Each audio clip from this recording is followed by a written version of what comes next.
Hello beer tubers and welcome to another beer review with me, Peter, the master of hoppets, today joined by Brett of Anomyces, checking out another beer that we got from Beerdome, the Dutch web shop that we've been working with for just a few reviews now.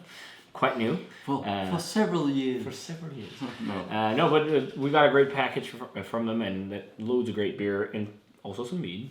And this is one of them from a brewery I've never tried any beer from, and Brett's never tried any beer from. So this one, guys, is from Oddside Aleworks, and this is, I think it's Oddside Aleworks, right? Not Oddside. Oh, just Oddside Ales. Oh. And this is Oddside Ales Hipster Brunch Stout. So this was the one that caught my eye on the shop. They had some IPAs and different things, but this is a breakfast stout that's aged in bourbon barrels. So this is an Imperial stout brewed with maple syrup, aged in bourbon barrels with coffee and bacon added. And I don't know how they get bacon in there or anything, but it's funny. The brewery's from Michigan.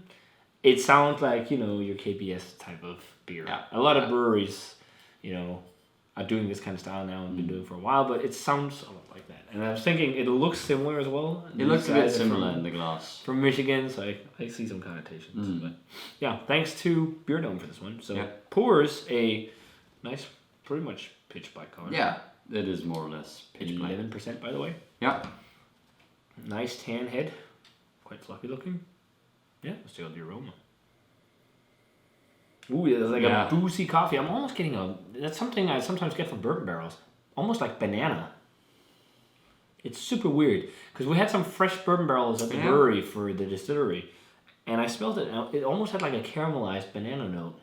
Yeah. I'm getting a little bit of that in here. Yeah, but not fresh banana. No, it is really like if you really ripe. Yeah, or if you put it on like a pan and caramelize it or something. Yeah.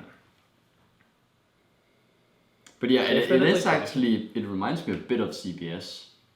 Yeah, a little bit. It does. It's because it's much more rounded than KBS. Yeah, and maybe a little less barrel character than CBS. Yeah. CBS is actually quite forward on the barrel. This is a bit more restrained, I feel like. But it has like the roundness of CBS, and it has that mapley caramelly. Yeah, the sweet maple sugary flavor, not that kind of like crazy adjuncty flavor, a fake flavor or whatever you want to call it. That's in some beers, which also can be nice if it's done right. It smells more real. I don't know about bacon.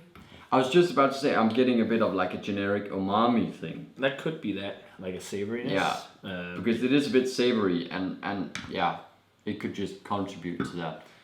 Yeah, and also I'm getting a good amount of like deep chocolatey, almost like cakey vibes. Yeah, it has like slightly fudgy, cakey. Smells nice, but not like mind blowing. No. Let's try it. Cheers, and thanks to Beerdome for the beer.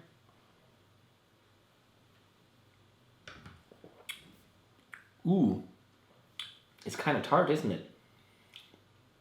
Yeah, it actually is. Like lightly. Yeah. Almost as if an infection is starting to take hold. It's not like sour. It can also just be like roasted malt. Yeah. But there's definitely a tartness. That's the first thing I pick up on. Maybe a bit metallic in the finish, just slightly. Okay, the second sip I'm not really getting too much of it.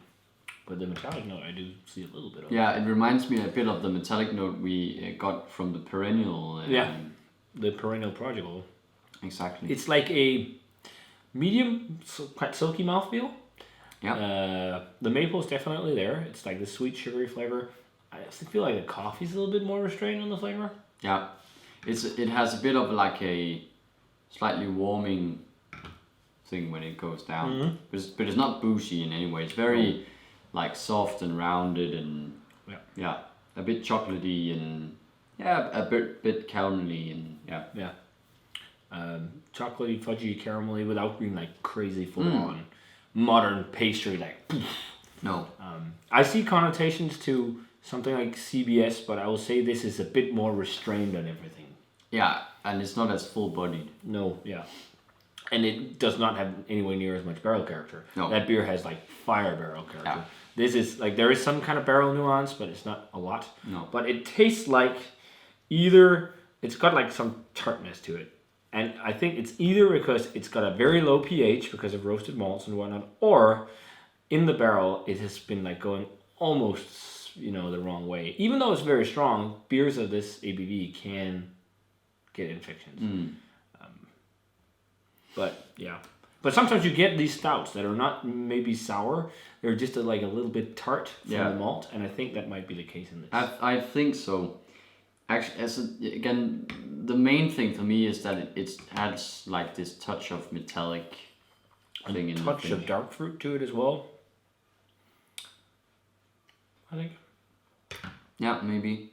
It's maybe, not but bad. To me, it's more into like the chocolatey, caramelly, slightly umami, touch of umami. But the price on this was it like €8 or €9, which is like really good. Yeah, for a barrel aged stout. It was really well priced.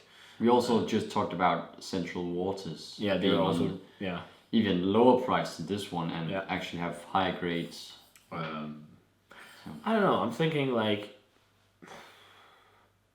it's really hard. I don't know. I'm feeling like meh about this kind of, you know.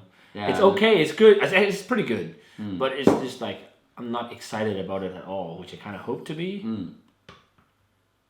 It's also maybe it's because I know we're having a beer with similar ingredients that is probably going to blow my mind. Like but I think it's a solid. I think it's a solid beer. I was thinking like just like a straight 90 actually. I was thinking going lower, but it's got some solid flavors. I mean, the only thing that I don't like too much is that tart malty type kind of thing in the metallic note. Yeah, that's pretty much all. Otherwise, it got some nice flavors. Yeah, again, it's a pretty solid. And for the price, I mean, for the price, I think everyone would like to get a stout at that price point. I think so. I think so. Again, it's nothing that I would ever want to pour out or shake my head of having bought for like €8-9. Not at all. So yeah, probably an 89, maybe straight 90. Yeah, I'm thinking around that territory as well. Yeah, it's a decent, nicely made Imperial stout that's aged in barrels with a bit of adjunct flavor. Yeah. So, if you guys had a chance to try the Odd Side Ales Hipster Brunch Stout, let us know what you thought of it. Is there a beer from these guys that you guys would recommend us to try? Let us know. And thanks a ton to Beerdome for the beer. Check them out. Link for their shop is down below if you want to get this or any of their numerous other beers. And as always, remember to comment, subscribe, check out the Facebook fan page and Twitter and Instagram. Give this video a thumbs up if you enjoyed it. And we're going to say cheers. Cheers. And see you guys in another beer review.